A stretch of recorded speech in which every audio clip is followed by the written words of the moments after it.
तो चलो अब आज का शुरू करते हैं।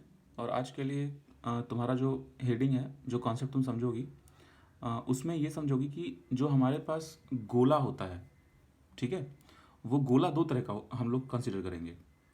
मतलब एक तरह का गोला हम लोग कंसिडर करेंगे, जैसे ये हो गया स्फीयर तुम्हारा, ठीक है, गोला। अब ये गोला दो तरह का हो सकता है, चालक भी हो सकता है और अचालक भी हो सकता है, ठीक है। तो अगर ये गोला चालक तो इसका मतलब ये देखो, जो तुम्हारा सवाल पूछा हुआ है नीरू, वो चालक गोले पर पूछा हुआ है ना। लेकिन हम लोग दोनों को समझें, क्योंकि सिलेबस कंप्लीट होना चाहिए। चालक गोले पर, चालक गोले का ये मतलब होता है कि अगर मान लो तुम्हारे पास 10 कूलाम का आवेश है। अब ये 10 कूलाम का आवेश अगर तुम इस चालक गोले को देती हो, ठीक है, तो इसका ये मतलब होता है कि ये 10 कूलाम पूरे सरफेस पर फैल जाएगा। लेकिन अचालक गोले का क्या मतलब होता है कि अगर तुम ये 10 कूलाम का चार्ज अचालक गोले पर देती हो, तो जहां पर दोगी ये वहीं पर रुका रहेगा, ये फैलेगा नहीं। अब बताओ ये क्यों नहीं फैलेगा? क्योंकि ये अचालक है। अचालक का मतलब ही है कि, हाँ, ये अचालक का मतलब ही है कि ये फैलेगा नहीं, ये अचालक है। तो बस ये बात समझ में आए कि ये अचालक है। तो अब हम लोग ये समझेंगे कि अगर ये अचालक गोले पर सवाल बना होता, तो हम लोग उसमें कॉन्सेप्ट को कैसे समझेंगे। तो ठीक है, ठीक है, हाँ हाँ ठीक है। तो अब इसीलिए हम लोग को इसके पहले एक कुछ बेसिक कॉन्सेप्ट समझना है। इस चीज़ में जाने से पहले कुछ बेसिक कॉन्सेप्ट समझना है कि देखो, जब भी किसी तार के ऊपर तुम आवेश देती हो, तो वो आवेश जो होता है, दिया गया आवेश, अगर चालक बहुत लंबा है, मान लो उसकी लंबाई अनंत है, तो हम लोग पूरे लंबाई को तो समझ नहीं सकते, क्योंकि लंबाई तो अनंत हो गई। तो ऐसे कंडीशन में एक कॉन्सेप्ट आया। अब जैसे मान लो कोई कोई कोई प्लेट है, इस प्लेट पर तुम चार्ज देती हो, और मान लो कि ये प्लेट भी अनंत लंबाई का है, अनंत चौड़ाई का है, ठीक है। तो इस पर भी जो हम लोग चार्ज देंगे, वो भी हम लोग ऐसे पूरा का पूरा चार्ज नहीं निकाल पाएंगे। अगर तुम चार्ज दोगे तो तुमको पता रहेगा कि अच्छा ठीक है, इस पर इतना चार्ज है। लेकिन अगर हम बोलें कि पहले से ही कोई अनंत लंबाई का तार है, तो उस पर चार्ज तो हम लोग नहीं समझ सकते इस पर चार्ज कितना है, अगर वो अनंत लंबाई का है तो। हाँ, अगर तुम खुद से चार्ज होगी तुमको पता रहेगा तुम कितना चार्ज दियो। ये बात हम इसमें ये ऐड करना चाह रहे हैं कि यहाँ पर जब आवेश दिया जाता है, तो आवेश का, वो किसको दे रही हो, वो तार को दे रही हो, या वो प्लेट को दे रही हो, या वो किसी गोले को दे रही हो, ठीक है, उसके हिसाब से लैम्डा, सिग्मा और रो निकाला जाता है, ठीक है।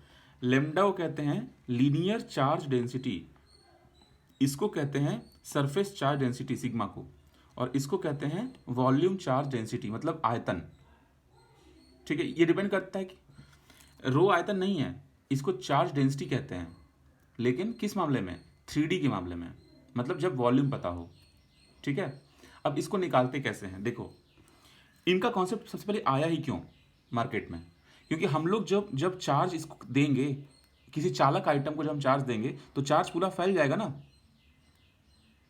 तो इसका मतलब पर यूनिट लेंथ पर कितना चार्ज फैलेगा, इसका मतलब कि पर यूनिट लेंथ पर कितना चार्ज फैलेगा। तो पर यूनिट लेंथ पर जो चार्ज फैलेगा, वो चार्ज निकलेगा कैसे?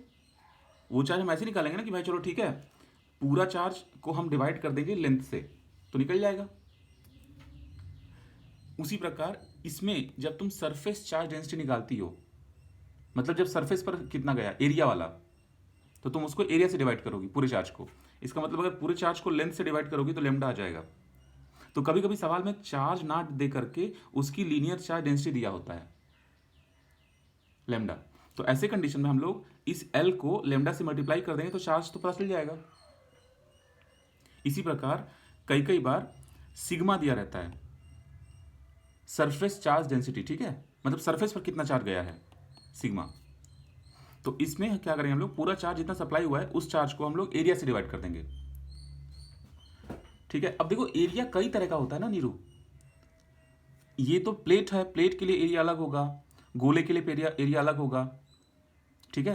तो ध्यान रखना, अगर तुम गोले की बात करती हो, तो गोले के लिए जो एरिया दिया जाता है, इस पूरे सरफेस का एरिया जब तुम काउंट करोगी, मतलब कहने का ये है कि एक गोले को, जैसे मान लो कि तुमको याद होगा बचपन में जो फुटबॉल होता था 10 रुपए का लाल वाला फुटबॉल, है ना, उसको फाड़ दो, फाड़ के उसको पूरा बिछा दो जमीन पे, तो हालांकि वो पूरा रेक्टेंगल के रूप में तो नहीं बिछ पाएगा, लेकिन उसके सारे टुकड़े टुकड़े करके उसको फैला दो जमीन पे, ठीक है, तो वो कितना क्षेत्रफल होगा उस पूरे का, समझ रही हो। तो जब वो इस रूप में था कि उसके पास रेडियस था, तो गोले का जो सरफेस एरिया निकाला जाता है, पूरा का पूरा सरफेस एरिया की बात कर रहे हैं, वॉल्यूम की नहीं, पूरा का पूरा सरफेस एरिया निकल के कितना आता है, 4πr² आता है, ठीक है। तो अगर तुमको सरफेस एरिया निकालना है तो तुमको ये निकालना पड़ेगा 4πr²। तो अगर तुम चार्ज किसी प्लेट पर दे रही हो, ऐसा प्लेट है, तो उसका तो एरिया तुरंत निकल जाएगा, लेंथ गुणे मतलब लंबाई गुणे चौड़ाई से, L/B से।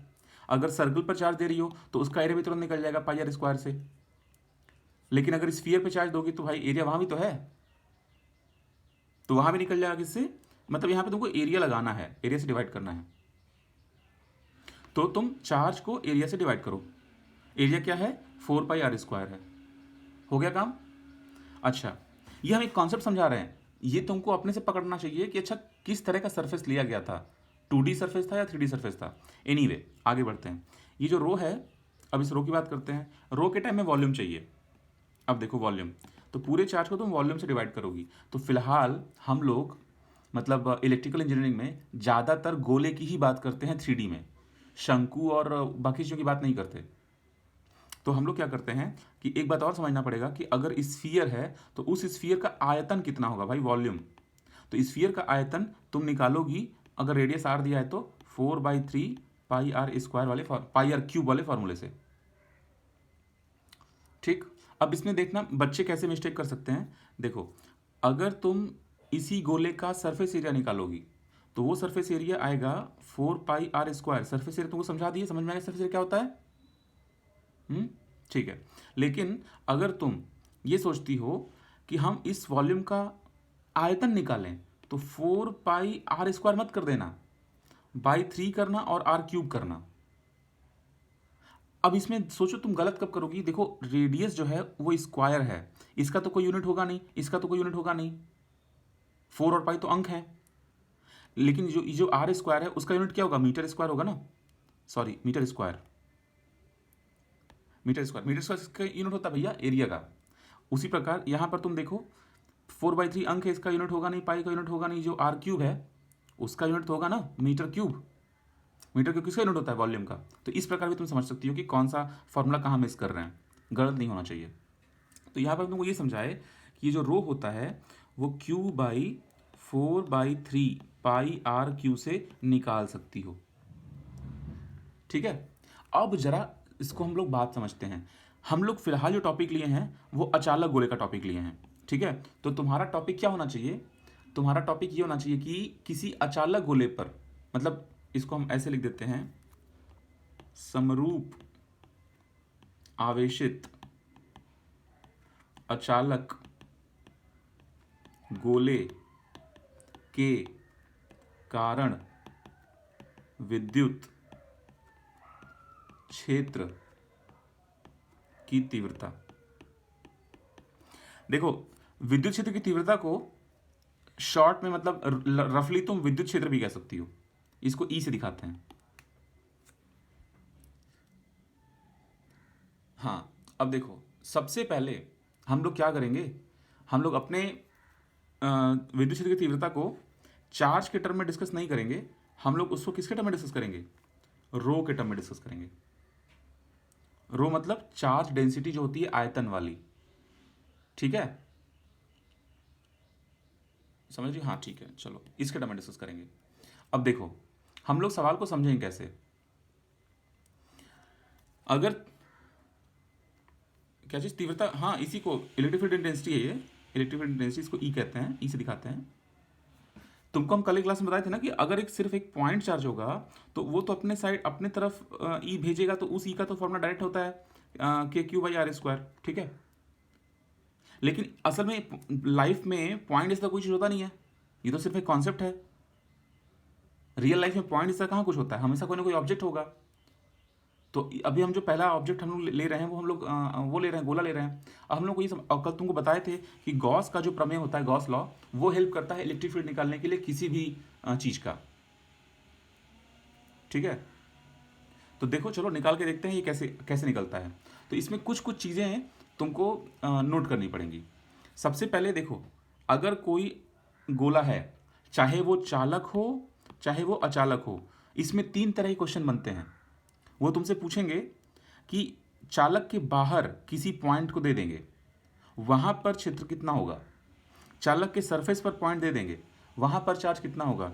और चालक के अंदर, हाँ, ई की वैल्यू पूछ सकते हैं, ई की वैल्यू पूछ सकते हैं वो, कि बाहर में, अंदर में और यहां पर कितना होगा। ठीक है, क्या चीज? नहीं नहीं, चाहे गोला अचालक हो चाहे चालक हो, तीन लोकेशंस को हम बता रहे हैं पहले। ठीक है, चाहे गोला चालक हो चाहे गोला अचालक हो, तीन लोकेशंस पे क्वेश्चन पूछा जा सकता है। बाहर में, सरफेस पर और अंदर में। अंदर में किसी भी पॉइंट पर पूछ सकते हैं। ठीक, जैसा कि तुम देखिए एसएससी जेई में अभी तुम्हारे सिर्फ इतना पूछा हुआ है कि गोला तुम्हारा चालक है और अंदर में तुमको विभव निकालना है। विभव, इलेक्ट्रिक फील्ड नहीं पूछा गया है, विभव निकालना है, ये पूछा गया है। तो पहले हम इलेक्ट्रिक फील्ड का कॉन्सेप्ट समझाते हैं, क्योंकि इस पर भी क्वेश्चन पूछ सकते हैं, उसके बाद विभव पे आते हैं। और वो कैसे, देखो इक्वेशन ग्रो कैसे करता है वो समझना जरूरी है। ठीक, अब मान लो, तो अब इसमें तुम लिखो केस वन। केस वन हम लोग किसके लिए सॉल्व कर रहे हैं? हम लोग सॉल्व कर रहे हैं अचालक वाले के लिए, समरूप आवेशित अचालक गोला।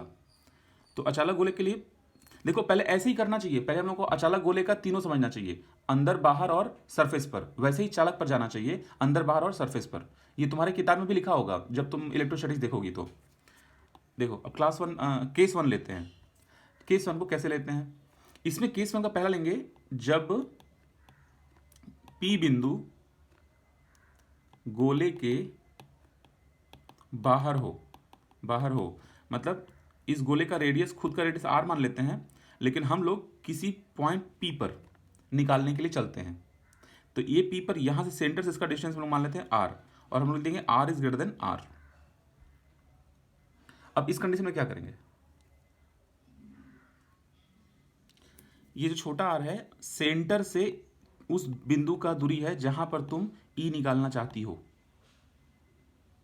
और ये आर, ये तो इसका डायमेंशन है स्फीयर का, स्फीयर कितना बड़ा है उसका खुद का त्रिज्या है।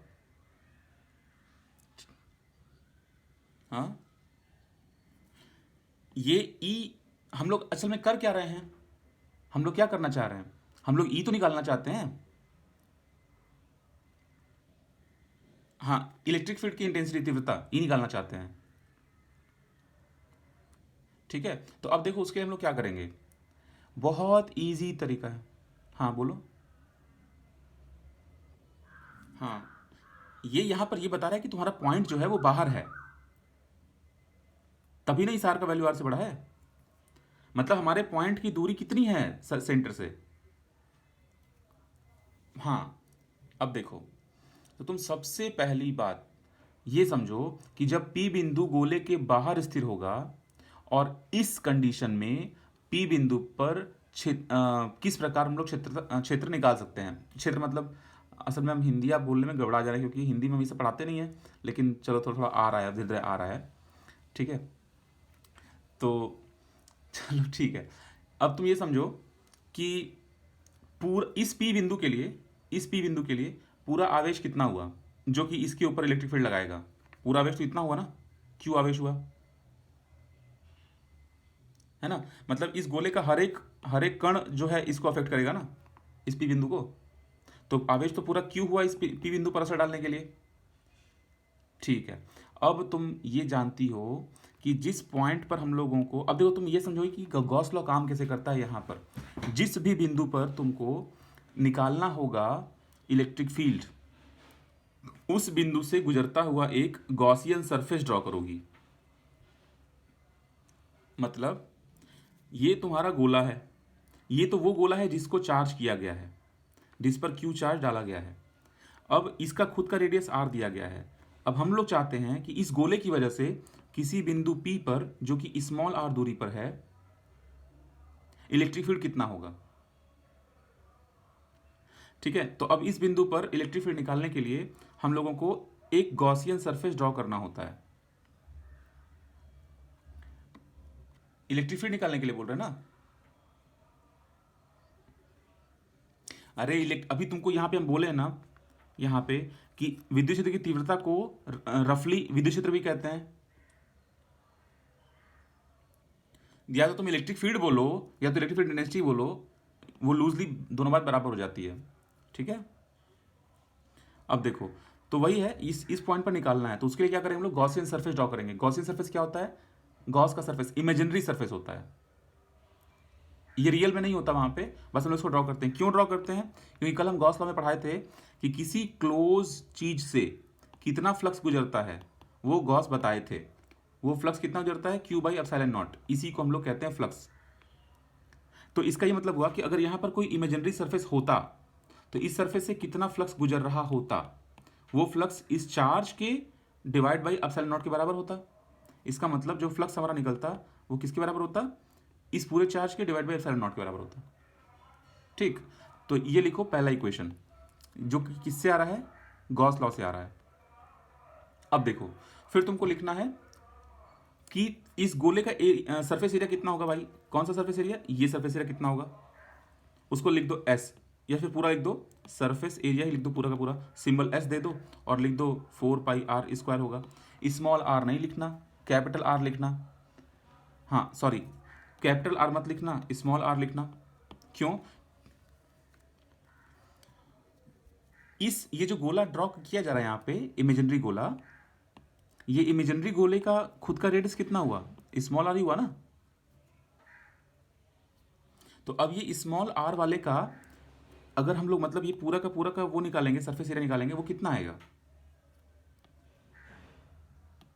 ठीक, तो उसके लिए किसी भी स्फीयर का, किसी भी गोले का सरफेस एरिया होता कितना है, हाँ 4πr² होता है। लेकिन अब गोले का रेडियस कितना है इस टाइम, इस गोले का रेडियस जो बड़ा वाला गोला है उसका तो और आर रेडियस है ना, ये वाला, इसलिए इसको डाल। ठीक है, तो अब देखो पहला इक्वेशन ये हो गया, दूसरा इक्वेशन ये हो गया। ठीक, अब हम लोग देखो इन इक्वेशन से क्यों पढ़ रही है, क्योंकि कल तुमको बताए थे कि फ्लक्स दो तरीके से निकाल सकती हो। एक फ्लक्स तुम, हाँ दूसरा इक्वेशन होगा, एक फ्लक्स तुम निकाल सकती हो क्यू बाई एप्सिलॉन नॉट से, मतलब गॉस लॉ से निकाल सकती हो। एक फ्लक्स निकाल सकती हो जो कि इलेक्ट्रिक फील्ड को जब हम मल्टीप्लाई करते हैं किसके साथ, सरफेस एरिया के साथ, वो कल के लेक्चर में समझाया था तुमको, तो भी फ्लक्स निकल जाएगा और दोनों सेम फ्लक्स होंगे। तो देखो गॉस लॉ ना, जब तुमको गॉस लॉ का मजेदार बात क्या है कि गॉस लॉ ये कहता है कि अच्छा मान लो कि यहाँ पे कोई चार्ज रखा हुआ है क्यू, तो तुम चाहे यहां पर उनका बाउंड्री ड्रॉ करो, चाहे यहां पर उनका बाउंड्री ड्रॉ करो, चाहे यहां पर उनका बाउंड्री ड्रॉ करो, फ्लक्सवा तो उतना ही गुजरेगा ना। जो फ्लक्स इतने से गुजरेगा वही फ्लक्स इतने से गुजरेगा, वही फ्लक्स इतने से गुजरेगा। ठीक है, तो वो बस बोले कि चलो ठीक है, हमको इस बात से मतलब नहीं है कि मेरी बाउंड्री का साइज कितना बड़ा है, हमको सिर्फ इस बात से मतलब है कि अंदर में चार्ज कितना रखा हुआ है, बस। तो इसीलिए वो चार्ज को एप्सिलॉन नॉट से डिवाइड कर दिए और वो बताया कि इतना फ्लक्स तुम्हारा आएगा। लेकिन मैथ कहता है, मतलब जो फ्लक्स का मेन कॉन्सेप्ट है वो कहता है कि देखो इलेक्ट्रिक फील्ड और एरिया के माध्यम से फ्लक्स कैसे निकालेंगे। तो कल तुमको हम समझाए थे कि जो फ्लक्स निकलता है वो ई डॉट डी एस वाले फॉर्मूले से निकलता है। अब ये ई डॉट डी एस क्या होता है, ई जो होता है वो इलेक्ट्रिक फील्ड होता है, ये डॉट जो होता है वो वेक्टर प्रोडक्ट स्केलर प्रोडक्ट होता है, और जो डी एस होता है, ठीक है, वो एरिया होता है। अब सुनो, हाँ एरिया लेते हैं, लेकिन ये जो फॉर्मेट है ये सवाल लगाने के लिए सफिशिएंट नहीं है। तो सवाल लगाने के लिए हम लोग को इसको ओपन करना पड़ेगा ताकि सवाल लग पाए ठीक से। तो उसके तुम सिंपली लिख दो ऐसे चीज कि ई होगा, फिर इनटू वो एरिया होगा जितने एरिया से तुम निकालना चाहती हो, इनटू वहां पे कॉस थीटा आएगा। तुमको पता है कि जब दो वेक्टर ओपन होता है तो स्केलर का ए बी कॉस थीटा हो जाता है। ठीक है, अब यहाँ पर जो कॉस थीटा आ रहा है, आखिर इसमें जो थीटा है वो किसके बीच का एंगल है, वो एंगल है कि मान लो कि हमारा इलेक्ट्रिक फील्ड ऐसे है और यहाँ पर कोई प्लेट ऐसे रखा हुआ है। ठीक है, तो इस प्लेट का अपने आप में कोई ना कोई एरियल वेक्टर होगा, तो एरियल वेक्टर ऐसे ड्रॉ कर दो, मतलब उस सरफेस के परपेंडिकुलर कोई वेक्टर होगा, समझी। तो अब उन दोनों वेक्टर्स के बीच का कितना होगा हमारा एंगल, वो एंगल वहां पे दिया होता है। अब जरा तुम ये सोचो कि हम लोग इस सरफेस के केस में एंगल कैसे निकालेंगे? तो एंगल कैसे निकालेंगे? देखो ये कोई सरफेस है, इससे जो इलेक्ट्रिक फील्ड यहां से गुजरेगा ऐसे, तो यहां छोटे से एरिया का जो एरियल वेक्टर होगा वो भी तो यहीं पर होगा, इसी दिशा में होगा। अगर यहां से जो इलेक्ट्रिक फील्ड गुजर रहा है तो वो जिस सरफेस से होके गुजर रहा है, आखिर वो सरफेस भी तो इसी दिशा में अपना वेक्टर भेजेगा।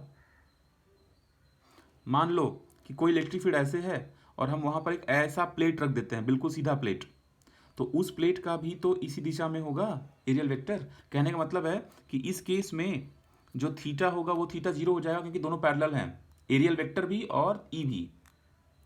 तो ये जो ई है और एरिया है और ये कॉस थीटा है, ये तीनों का मान निकल गया। कॉस जीरो का मान क्या हो गया? 1 हो गया। ई और एरिया, अब इनका मान तुम रख दो, ई को ई रख दो और एरिया को तुम क्या रख दो? 4πr²।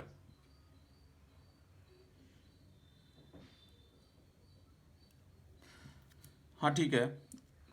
तो अभी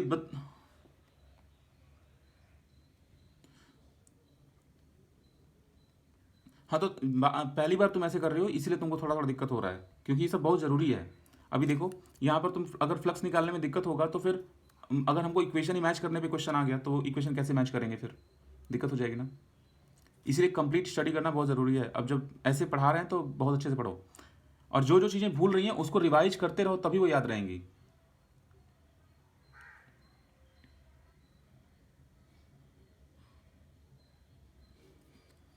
तो अभी तुमको देखो पहले तो हम कुछ कुछ समझा रहे हैं ना, वो समझाने वाली चीज़ तो तुम नोट नहीं कर पाओगी, जो चीज़ लिख के आएगी फॉर्मूले में उसी को तुम नोट कर पाओगी ना। और जब जब तुमको ये चीज़ें भूलने लगे तो तुम जाके यूट्यूब पे सेम वीडियो देख लेना मेरा, तो तुम समझ जाओगी अच्छा इसमें डिटेल क्या है, कहाँ कहाँ डिटेल है उसमें। तो देखो तुमको नोट करने लायक क्या क्या चीज़ें यहाँ पे। सबसे पहले तो तुम ये नोट करोगे अच्छा फ्लक्स का खुद का फॉर्मूला क्या होता है, फिर उसके बाद नोट करोगी जो गॉस लॉ से आता है, फिर उसके बाद नोट करोगे सरफेस एरिया क्या होता है, हो गया। उसके बाद तुमको यहाँ पे बताया कि जो फ्लक्स होता है वो दो तरीके से निकल सकता है, एक ऐसे निकल सकता है और एक ऐसे निकल सकता है। फिर उसके बाद अब हम यहाँ पे बता रहे हैं कि फ्लक्स, कल का रिवीजन करवा रहे हैं कि जो फ्लक्स है वो ई डॉट डी एस से निकलता है। अब उसमें इसको ओपन करेंगे तो वो E into area into cos theta खुलेगा। अब उसके बाद ये जो कॉस थीटा होगा इसकी वैल्यू 1 कैसे आएगी, ये समझिए इसकी वैल्यू 1 कैसे आएगी। ये लॉजिक तुम समझ पाई थी? ये लॉजिक, तो इस लॉजिक में हम क्या बताए थे? इस लॉजिक में ये बताए थे कि अगर तुम्हारा इलेक्ट्रिक फील्ड इस दिशा में जा रहा है तो किसी इस पॉइंट पर सरफेस एरिया का जो वेक्टर है वो कैसे ड्रॉ होगा।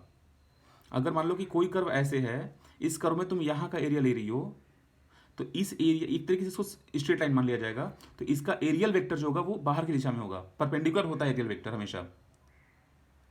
कल का तुम रिवाइज नहीं किया इसलिए तुमको ये बात नहीं समझ में आ रही है।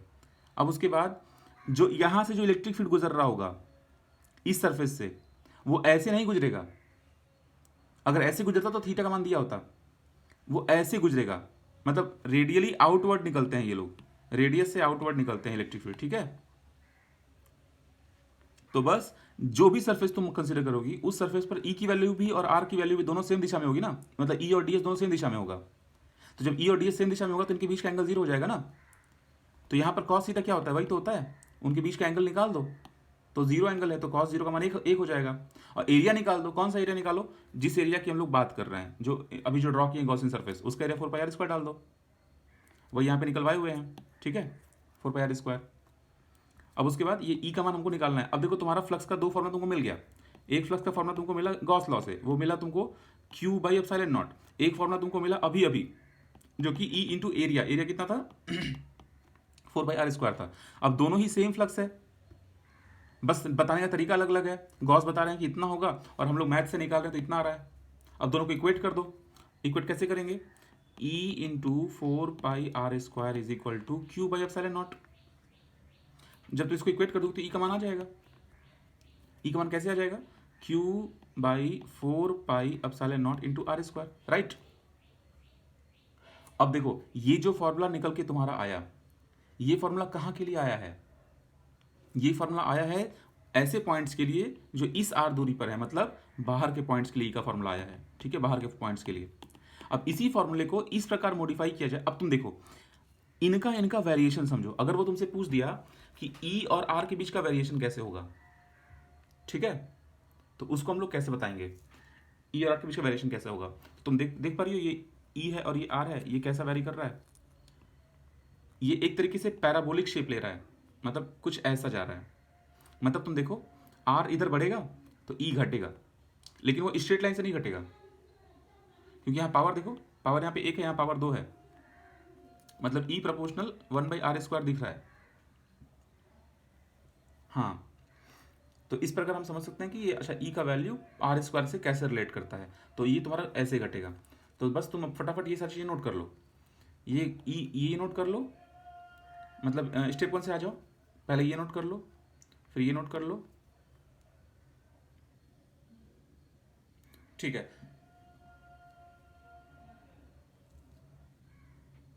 चलो नोट करो। पहला इक्वेशन E.ds नोट करो, दूसरा equation E into area into cos theta note करो, और फिर उसको नीचे में ऐसे नोट करो, E into 4πr² into 1 note करो,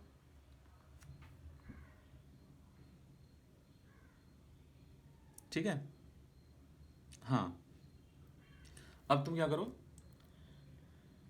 यहां पर दोनों को इक्वेट कर दो। कर लियो, चलो ठीक है। अब ये चीज नोट करो, ये वेरिएशन ऐसा दिखता है, क्यों? क्योंकि ऐसा ग्राफ होता है।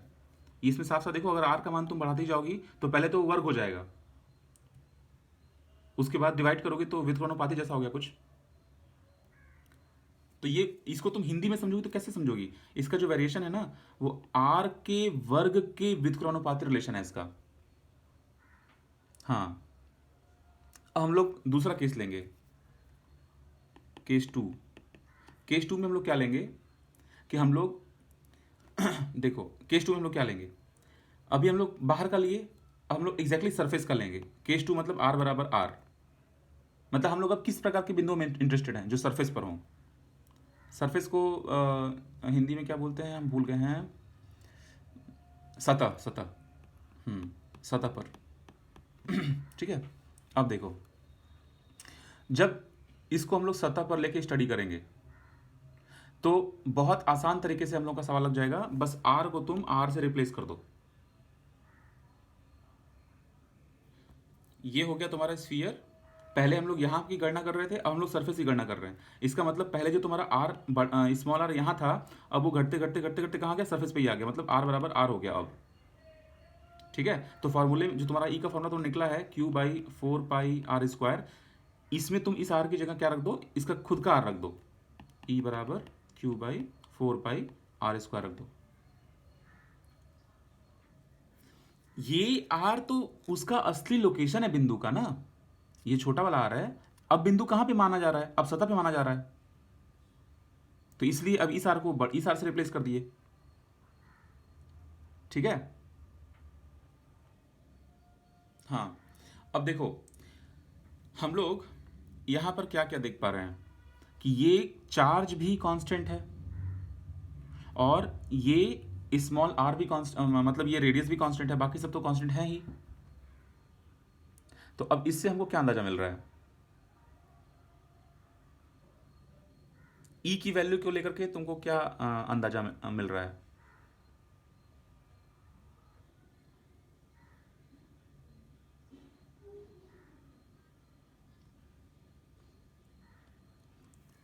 हाँ, तुम यहाँ पे इसको ये समझ सकती हो कि अच्छा, सतह पर जब तुम इधर ऐसे जाओगी, ऐसे ऐसे जाओगी, तो हर जगह ई बराबर मिलेगा, सतह पर सतह पर सतह पर, क्योंकि आर कांस्टेंट है, क्यू कांस्टेंट है।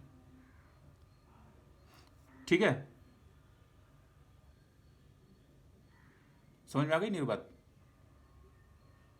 चलो अब देखो तुम, ई के चीज को, मतलब हम लोग का जो ई का आंसर आया है, उसी आंसर को अगर हम लोग कन्वर्ट करना चाहें चार्ज के रूप में, या फिर तुम बोल सकती हो अ, ये हाँ लो, अब साइलेंट रहेगा ना, यहाँ पे छूट गया है, लिख लो साइलेंट, यहाँ भी रहेगा, यहाँ भी रहेगा। मेन फॉर्मूले में लिखे थे कि नहीं हम, आप साइलेंट, हाँ मेन फॉर्मूले में लिखे थे।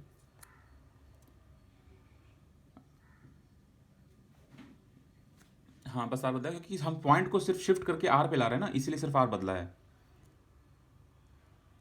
ठीक है, चलो अब देखो हम लोग यहाँ पर ये समझेंगे कि अगर हम लोग पॉइंट को अंदर कंसीडर करें, अगर हम लोग पॉइंट को अंदर कंसीडर करें तब क्या होगा। तो बस उसके लिए एक बात जान लो, अगर पॉइंट को अंदर कंसीडर करोगी तो इलेक्ट्रिक फील्ड जीरो होगा। मतलब इसमें तुम ये बात नोट कर लो कि अगर तुम्हारा आर लेस देन आर हो गया, मतलब ये जो तुम्हारा वृत्त है, मतलब जो स्फीयर है, इसमें अंदर में अगर तुम गई तो मतलब इसका ये मतलब है कि अब जो तुम्हारा स्मॉल आर है वो तुम्हारे कैपिटल आर से छोटा हो गया। ठीक है, तुम अंदर पहुंच गई, तो तुम चाहती हो कि अच्छा अंदर में गॉसियन सरफेस ड्रॉ करें और अंदर में सारा काम वैसे ही करें। तो उस कंडीशन में हम लोग सवाल को समझेंगे कैसे। तो जब बिंदु गोले के अंदर चला जाएगा तो सबसे पहली बात कि हम लोगों को उतने दूर का एक गॉसियन सरफेस ड्रॉ करना पड़ेगा, जो कि हम ड्रॉ कर दिए। तो वो गॉसियन सरफेस के लिए सरफेस एरिया फिर से निकालना पड़ेगा। वो तो निकल जाएगा सरफेस एरिया, कोई बड़ी बात नहीं है, लेकिन मतलब सरफेस एरिया इसका निकालोगे तो फॉर्मूला तो वही आएगा, 4πr² ही आएगा, बस खाली आर का फिजिकल मतलब बदल गया है, अब आर इतना ही बड़ा रह गया है। ठीक है, अब जरा बात को समझो। अगर हम लोग ये जानना चाहें कि इस गोले पर मतलब ये जो हम लोग गोला यहां पे कर रहे हैं उसको कितना चार्ज अफेक्ट कर रहा है, ठीक है, वो कैसे निकालेंगे हम लोग। तो हम लोग को उसको, क्योंकि हमको पता करना जानना पड़ेगा ना कि हम लोगों को इस सरफेस पर कितना चार्ज अफेक्ट कर रहा है। पहले क्या था कि तुम देखी थी कि जो बड़ा वाला गोला था जब उसके तुम बाहर थी तो पूरा का पूरा गोले का चार्ज क्यों माना गया था। तो इसके बाद जो फॉर्मूला हम लोग डिराइव किए थे वो कैसे डिराइव किए थे, E बराबर Q/4πε0r² से डिराइव किए थे। तो तुम ये देखिए कि अच्छा पूरा का पूरा चार्ज यहां पर आ गया था इस पॉइंट के लिए। अब हम लोग ये जानना चाहते हैं कि जब हम लोग का पॉइंट अंदर आ गया तब जो गॉसियन सरफेस ड्रॉ हुआ उसमें कैसे सोचेंगे और आगे बढ़ेंगे। ठीक है, फिर से वही गॉसियन सरफेस का जो पृष्ठ है या सतह है उसकी फिर से कल्पना कर लेते हैं कि चलो ठीक है अंदर में इसको हम ड्रॉ कर दिए। तो अब मान लेते हैं कि ये जो गॉसियन सरफेस मतलब ये जो बड़ा हो गया इसके अंदर में हम ड्रॉ करते हैं ब्लैक कलर से ये गॉसियन सरफेस। ये हमारा असली गोला ये है, लाल वाला जो गोला है वो हमारा असली गोला है और ये हमारा है गॉसियन सरफेस। लेकिन असली चार्ज कहां पर फैला है, असली चार्ज तो इस गोले पर है। तो हम लोग इसके लिए ये मान लेंगे कि इसके लिए हमारा Q' है, मतलब कुछ उल्टा मान लो। हाँ, तो अब देखो तुमको ये पता है कि अगर बाहरी गोले के लिए हम लोग Q का मान लिखें इसके डेंसिटी के रूप में, क्षेत्र के रूप में, तुमको पता है कि ये कैसे निकलता है। रुको हम इसको उल्टा लिख रहे हैं, रो बराबर क्या निकलता है, Q/4/3πr², आयतन πr³ आयतन के रूप में निकलता है। इसमें आर को हम बड़ा आर लिख दे रहे हैं, मतलब ये असली गोले का जो रो निकलता है वो ऐसे निकलेगा। रो ख्याल आ रहा है, रो क्या है, डेंसिटी है, चाय डेंसिटी है। ठीक है, अब देखो ये रो ऐसे निकल गया तो तुम यहाँ पे ये लिखोगी कि अच्छा ठीक है जो चार्ज हमारा जो चार्ज होता है वो चार्ज देखो अगर हम लिखें Q' बराबर QRQ/R³, इसका ये मतलब हुआ कि इस गोले के लिए जो चार्ज डेंसिटी होगी वही चार्ज डेंसिटी छोटे वाले गोले के लिए भी होगी। क्यों, क्योंकि देखो यहाँ पर जो रो है अगर तुम बड़े वाले गोले के लिए निकालोगी तो वो तुम Q/4πr³ रखोगी और छोटे गोले के लिए निकालोगी तो Q'/4πr³ रखोगी। अब जब तुम इनको आपस में इक्वेट करोगी तो 4π कटेगा और Q' का मान कितना आएगा, इस R³ को यहां भेज दो, इतना आ जाएगा Q' का मान। ठीक है, लेकिन यहां पर जो गॉसियन पृष्ठ लिया गया ना उसमें कितना चार्ज हम लोग कंसीडर नहीं कर सकते। अच्छा सुनो, पहले इसको भी समझ लो, फ्लक्स एक बार समझ लो कि फ्लक्स कैसे निकालेंगे। फ्लक्स यहां पर इस समय कैसे निकलेगा, फिर से वो E डॉट अपना एरिया से निकलेगा, E इंटू एरिया से फ्लक्स निकलेगा। और यही फ्लक्स और कैसे निकल सकता है, आवेश बाई एप्सिलॉन नॉट से निकल सकता है। इस समय आवेश कितना लिया गया है, Q' लिया गया है। क्यू डैश को डिवाइड किए एप्सिलॉन नॉट से। अब देखो ये जो एरिया है, मतलब यहाँ से हम लोग अब ई निकाल लेंगे, यहाँ से हम लोग ई निकाल लेंगे। ये ई कैसे निकलेगा, सेम सेम वैसा ही आंसर आएगा, बस क्यू थोड़ा नीचे चला जाएगा। मतलब ई का मान कैसे निकलेगा, Q dash by epsilon not area. Area कितना होता है 4 पाई आर स्क्वायर। अभी जो तुम आर स्क्वायर, अभी जो तुम क्यू डैश निकाली हो अभी अभी, वो क्यू डैश इतना निकला है Q R cube by are cube, मतलब Q are cube by are cube कर दो और प्लस यहाँ जो वैल्यू बची हुई है उसको लिख दो epsilon naught 4 pi r square. अब देखो तुम लिखते चल रही हो ना,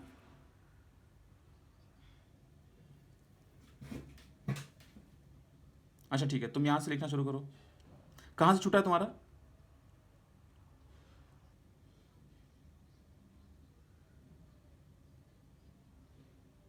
अच्छा ठीक है, तो तुम यहां से नोट करो, शुरू करो। ये जो आर लेस देन आर है ना, ये कंडीशन हो गया हमारा कि हम लोग इस कंडीशन पे अब काम कर रहे हैं, तीसरा कंडीशन है। अब तीसरे कंडीशन के लिए हमारा जो गॉसियन सरफेस बनता है वो गोले के अंदर बनता है, ठीक,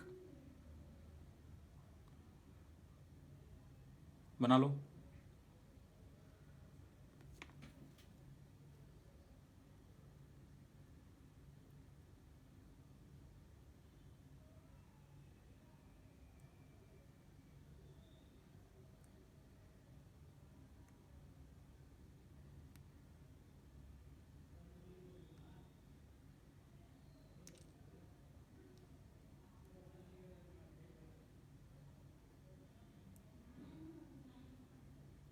नोट हो गया। हम्म करो आराम से।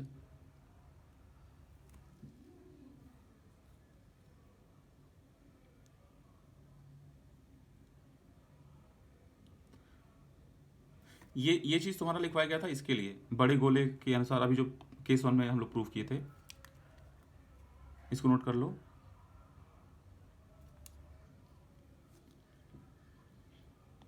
हाँ हाँ, ये जो रो की वैल्यू है, ये वाली रो की वैल्यू हमारे मेन गोले के लिए है, जहाँ जिसका रेडियस आर है। और ये जो क्यू की वैल्यू है, मतलब ये जो क्यू डैश है, वो हम लोग मान के चल रहे हैं कि इस गोले पर कितना प्रभाव पड़ रहा है छोटे वाले गोले के लिए। तो छोटे वाले गोले के लिए हम लोग चार्ज को क्यू डैश मान रहे हैं।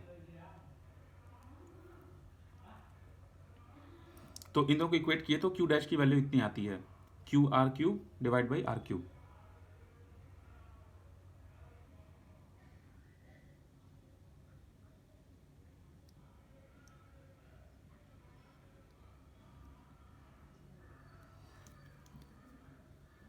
नहीं, ये तो रो है ना नीरू, ये तो डेंसिटी है। चार्ज डेंसिटी को हम लोग सिर्फ चार्ज को डिवाइड करते हैं वॉल्यूम से, तो ये वॉल्यूम है।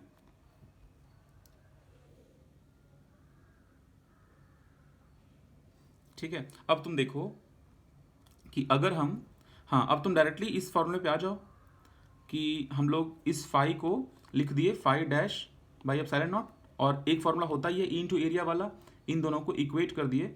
जैसे ही इन दोनों को इक्वेट किए हमारा ई का मान निकल करके इतना आया,